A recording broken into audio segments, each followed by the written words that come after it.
ఇదే బాల్క సుమన్ తెలంగాణ ఉద్యమంలో అదే ఉస్మానియా యూనివర్సిటీలో వందలాది కేసులు భరిస్తూ ఎన్నో సందర్భాల్లో లాఠీ చార్జీలో దెబ్బలు తింటూ తెలంగాణ ప్రజల కోసం పోరాటం చేస్తున్నాడు అన్నటువంటి విషయాన్ని సందర్భంగా తెలియజేస్తా ఉన్నా. రాహుల్ గాంధీని అంటే మీకు బాగా బాధ అనిపిస్తుంది, కోపం వస్తుంది.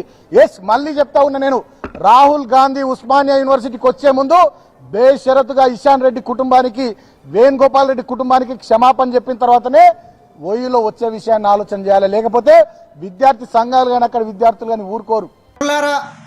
మరి తెలంగాణ రాష్ట్ర సమితి కట్టు బానిస, కల్వకుంట్ల కాపల కుక్క, మరి బాల్క సుమన్, కేసీఆర్ ఎంగిలి మెతుకులు దీని ఒక బాల్క సుమన్కు మరి రాహుల్ గాంధీ గారు ఉస్మానియా క్యాంపస్కి వస్తున్నాడంటే మరి అందరికేమో కానీ వీనికి లాగులా ఉత్సవాడుతుంది. ఎందుకో అర్థమైతే లేదు.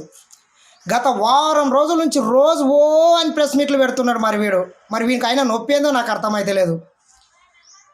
స్వయంగా కేసీఆర్ గారే తెలంగాణ రాష్ట్ర బిల్లు పాస్ అయిన తర్వాత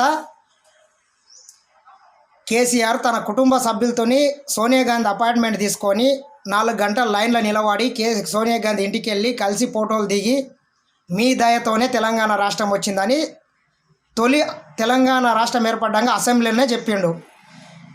మరి కేసీఆరే అంత అన్న తర్వాత వీడొచ్చి మళ్ళీ ఈరోజు తెలంగాణ ఎంతోమంది బలిదానాల కారణమైందని ఈ బట్టేవాజీ గారు చెప్తున్నాడు. ఈరోజు బాల్క సుమన్ అనేటటువంటి ఒక బానిస ఎంతోమంది తమ ప్రాణాలని బలిదానం చేసి తెలంగాణ రాష్ట్రం వచ్చిన తెలంగాణలో 7 సంవత్సరాల నుంచి ఒక్క నిరుద్యోగికి ఉద్యోగ నోటిఫికేషన్ ఇవ్వకుండా ఈరోజు ఎంతోమంది చాలా ఇబ్బందులు పడి పెళ్ళిళ్ళు కాకుండా ఉస్మానియా, ఓయూ, చాలా పాలమూరు యూనివర్సిటీలలో మగ్గిపోతున్నారు.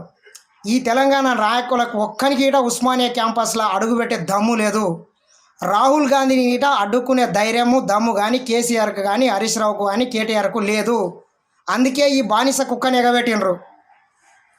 బాల్క సుమన్ అధికారం ఎవరికి శాశ్వతం కాదు. నిన్ను మురిగిపిస్తే నీవు మురుగుతున్నావు. రేపటి నాటికి పరిస్థితులు దారుణంగా ఉంటాయి. నీవు గుర్తుపెట్టుకో. నీవు ఒక దళిత బిడ్డవని నిన్ను వాడుతున్నారు. ఈరోజు నిన్ను వాడుకుంటున్నారు కాబట్టి నీకు ఇది మంచి పద్ధతి కాదని చెప్తున్నా. నీవు ఒక ఎట్లా తయారైనావు అంటే ఇక వాళ్ళు ఏది చెప్తే అది విశ్వాసమైన వాటి ఒక జంతువులాగా తయారైనావు. ఈరోజు నీవు పెద్ద పెద్ద గప్పాలు కొడుతున్నావు. నీ స్థాయిని మించి కొడుతున్నావు. రాహుల్ గాంధీ ఎక్కడ, నీవెక్కడ?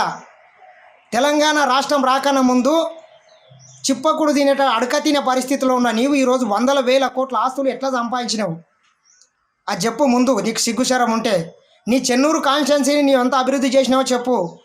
రాహుల్ గాంధీ అమేధిలో ఓడిపోయిండు, ఏం ముఖం పెట్టుకొని ఇక్కడికి వస్తున్నావు అని చెప్తున్నావు.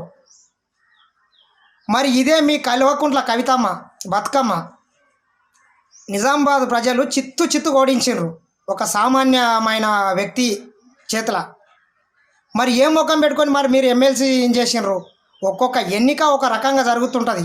నీవు అదేదో అవలాగల్లలాక ఇష్టం వచ్చినట్ల తాగుబోతు మాటలు మాట్లాడి ఈ రకంగా నీవు తెలంగాణ సమాజాన్ని తప్పుదో పట్టించి నిరుద్యోగుల తరపున, ఉద్యోగుల తరపున వాళ్ళకి ఏదన్నా సలహాలు సూచనలు ఇవ్వడానికి, రాహుల్ గాంధీ ఒక సందేశం ఇవ్వడానికి ఈరోజు ఉస్మానియా క్యాంపస్లో వస్తే నీ ఎందుకు తడుస్తుందో నాకు అర్థమైతే లేదు. బాల్క సుమన్ ఖబర్దార్ బిడ్డ, నీవు ఎట్లా అడ్డుకుంటావో మేము గిట్ట చూస్తాం. నీవు అడ్డుకో. నీ అబ్బా జాయిర్ అనుకుంటున్నావు, ఆయంది ఉస్మానియా క్యాంపస్.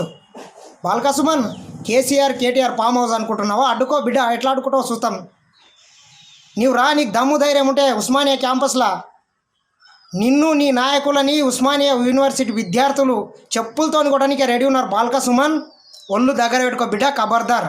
హాయ్ ఫ్రెండ్స్, మా టుడే టుమారో యూట్యూబ్ ఛానల్ చూస్తున్నందుకు చాలా థ్యాంక్స్. మరిన్ని లేటెస్ట్ వీడియోస్ కోసం వెంటనే సబ్స్క్రైబ్ చేయండి. అలాగే ఈ బెల్ని కూడా రింగ్ చేసేయండి. మా నోటిఫికేషన్స్ అన్ని మీ మొబైల్లో వస్తాయి. అలాగే మా వీడియోస్ మీకు నచ్చితే లైక్ చేయండి, షేర్ చేయండి, నచ్చకపోతే కామెంట్ చేయండి.